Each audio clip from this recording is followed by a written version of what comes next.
What's good, Detroit Sports Nation? I am Eric Vincent, your host here at the DSN News Desk. Thank you for tuning in. We appreciate your time and support.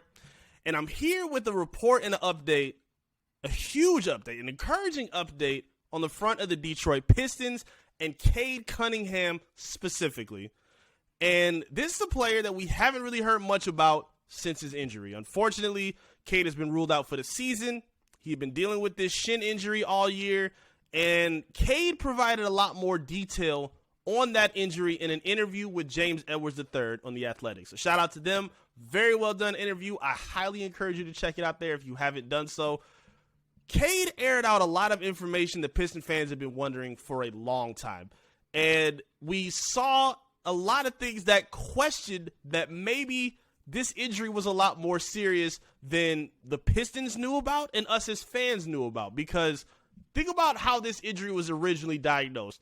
Dwayne Casey came out during a West Coast road trip, or just before the road trip. They said Cade wasn't going to join or be on the trip to play. And, we'll just give him a few games and we'll reevaluate. He should be back soon enough. 3 games later, it's ruled out that Cade is done for the season. A deflating update for everybody. We all fell out of our chair. It sucked to hear, man, especially myself. If anybody knows me, I'm a huge Cade Cunningham supporter. If you see it on my Twitter bio, I'm his anger translator as well. He's a very diplomatic guy. If anybody got to air out smoke and speak on his behalf in these kind of situations, I'm the one to do it. And this is a huge update that I was super happy to see in this interview, because we were wondering if maybe this was a bigger problem than we thought. Because if we look at how Cade Cunningham played through college, he was a tremendous three-point shooter, and his jump shot looked a lot different than it does now in the NBA. Not even through the numbers. Yes, he shot 40% throughout college at Oklahoma State, but in the NBA, if you look at how he shoots, Cade's threes are very flat.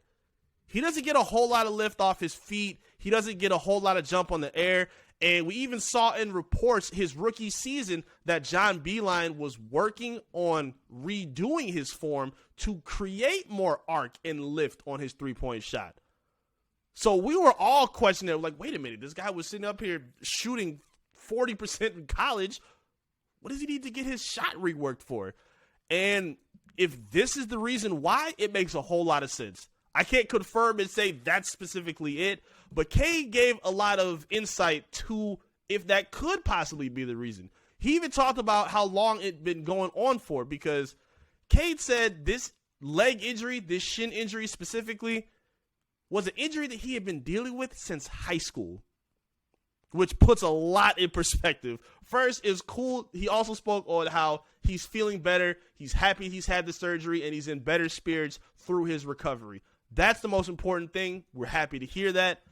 The second thing that came to my mind is knowing that he was doing the damage that he was doing in high school, in college, through his rookie season, and then through these 12 games on a bum leg. Let's go through what those accomplishments were. Cade played through high school at Montverde Academy, one of the toughest high schools in college. This academy of basketball phenoms, and Cade was the best player on his team, on a team that was widely regarded as the best high school team ever. And he was the best player on that team. So good that it labeled him and earned him the spot as the #1 college recruit going into Oklahoma State, where he did what? Dominated again, played his behind off, earned him a tag of becoming the consensus #1 overall pick. And be clear, this is a class where people have hyped up many different players now, whether it's Jalen Green, Scotty Barnes, Evan Mobley, Jalen Suggs, Franz Wagner, who I'm a big fan of, and even other players in this class. People said it could be an all-time great class, and there's still a lot of talent at it. But Cade was the consensus #1 on a bum leg over all of those players. So that says a lot. Now, it even says, this isn't obvious too because he's so early in his career, but if this does get cleaned up and fixed in terms of his injury, we haven't seen close to the peak of Cade Cunningham. Now that's a clear because, again, he's only in his second season, but clearly since missing the rest of this season, it means it's going to be a lot of time for him to add on to what we already saw. A rookie season where he gave you 17, 5.5, and 5.5, where he was able to go toe-to-toe with stars, body guys like Kevin Durant out of the lane, where he was able to isolate against veterans and play more savvy than them, where he was working with teammates that weren't all pros, that weren't all stars, that weren't championship caliber players like some of his draft classmates, and he was able to make it work with some of those spare parts, with some players that were trying to rebuild their career, making Marvin Bagley look like an asset. And Cade was able to do that so well, even with the league looking over it. And that's okay. That's okay, because we know what he represents. We knew even with this season, where 26-6 was on the table with what he was averaging this year, where he was putting up dominant performances against teams like the Hawks, Golden State, dropping triple doubles, playing his behind off, looking like that second-year breakout superstar that we predicted that he could be. And it looks like that still. I don't care how much everybody else is hyping up everybody else in this draft class.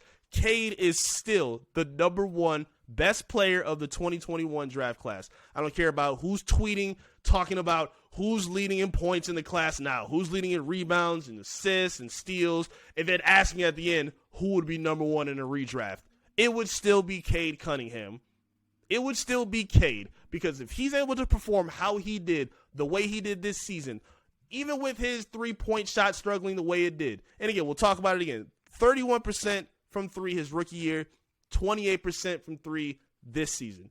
Even with that, he was still giving you 26 and 6, shooting 28% from three. That's the thing about Cade Cunningham and the rest of his class. The rest of the players in his class are good players, but they're either role players, and they're role players with deficiencies that are so glaringly bad that it started to impact their game a little bit more. And it started to put a different microscope on who they might be as players, as it stands now. I'm not saying they're busts, and I'm not going to say these are things that they can't improve on. But looking at Jalen Green's effort defensively, we saw the viral video on Twitter about that, and seeing the way that's translated to how the Houston Rockets are one of the most dysfunctional teams in the NBA right now, that's got to count for something in this discussion when you're ranking these players. Cade doesn't have a deficiency like that. Scotty Barnes, his defenders are camping and taking a nap in the paint, begging him to shoot a jump shot from three, and he can't do it. He won't do it. Cade doesn't have a deficiency like that. Have you ever seen a defender sag off on Cade Cunningham from three-point range? No, but we've seen him get double and triple teamed like a star. We've seen that. We've seen teams stick their best defender on Cade night in and night out. Are the best defenders guarding Scotty Barnes on a night-to-night basis? No. Guarding Evan Mobley on a night-to-night basis? No, absolutely not. And a lot of these tags they've given these other guys in Cade's class really make me mad. Again, they're good players, but I think they just go too far with it. Calling Evan Mobley generational because he defends 1 through 5. Everybody in the NBA defends 1 through 5 now. Beef Stew defends 1 through 5. Jalen Duren defends 1 through 5. That's 2 players on one team that also defend 1 through 5. Draymond Green, Bam Adebayo, like Jared Jack, like a lot of guys, man. There's a lot of players that defend 1 through 5. So how are you generational when you do something that 15 other guys do in the league right now? Like, people just do too much, man. I think Cade has really been counted out. But it's okay. It's okay. He's gone through with the surgery. He got a lot of encouragement and wise words from some players around the league. He spoke about how he talked to Drew Holiday. He talked to his teammate Rodney McGruder, and also got the best advice, he said, from Tim Hardaway Jr., someone who Cade shares the same doctor with and had a similar injury. So Tim Hardaway Jr. gave him a lot of feedback that put Cade in better spirits, because earlier in the season, Cade wasn't so certain about having the surgery. That was something he also talked about in the interview with James Edwards III. He talked about that, and after speaking to Tim Hardaway Jr., and after the Pistons putting it in his decision, putting the decision in his hand to have the surgery, which was the right thing to do. They didn't pressure him. They didn't put a Spurs Kawhi Leonard type push on him. They let him make the decision for himself. And he ultimately ended up having the surgery and taking care of it now, instead of letting it continue to be a lingering problem throughout his career, because he even said that. He said, I was playing well, I was finding my rhythm this season, but, you know, my leg will be killing me throughout it or when I go home. So that's a problem. That's not something that you want to have Cade deal with throughout the majority of his career. You don't want to see him having these nagging like injuries throughout like the tenure of his time as a player. Get rid of it now, take care of it now, and we'll be ready for next season.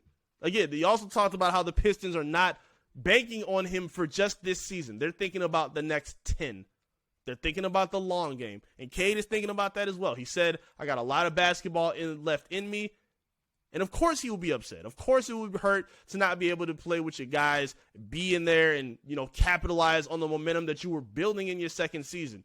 But it's a long game. He's spending time with the team now. If you saw last week, he was actually on the bench for the New Orleans Pelicans game, which I was really encouraged by because Cade's personality and his leadership, I want that to be around the team, even when they go through wins or losses. I want him being there with that growth for the team. I think that'll be huge for them. And again, him spending time on the bench during the regular season games. Then he's also on the road trip now in Paris. And it's cool seeing him over there. It's cool seeing him take pictures with the guys, hanging out with Dwayne Casey, seeming like he's in better spirits than he was before. And that's what we're excited about as Piston fans. Again, a lot of their future in this restoration lies on him. And we believe, if we believe Cade is going to be the superstar that he's going to be, he needed to get this surgery done. I'm glad he made the decision to do it. I'm hoping that it works out well. I'm glad he's in great spirits, and I cannot wait to see what he does next season when he's healthy. Talk to me in the comment section. I'd love to hear your feedback, Piston fans. What were your initial thoughts when you heard these words from Cade Cunningham about his injury? What are you looking forward to next season when he returns? I'd love to hear from you in the comments. Make sure you like the video as well and subscribe to the channel. If you're new to the channel, help us boost our way up to 6,000 subscribers on our YouTube page. Help us make that happen with your support. We would greatly appreciate it. Make sure you're locking in on our social media as well. Facebook, Twitter, Instagram, TikTok, all of the above. Search and follow Detroit Sports Nation and lock in with me as well at I am Eric Vincent. Thank you for tuning in. I greatly appreciate you guys being here. I'll be back again soon with another update right here from the DSN News Desk. Peace.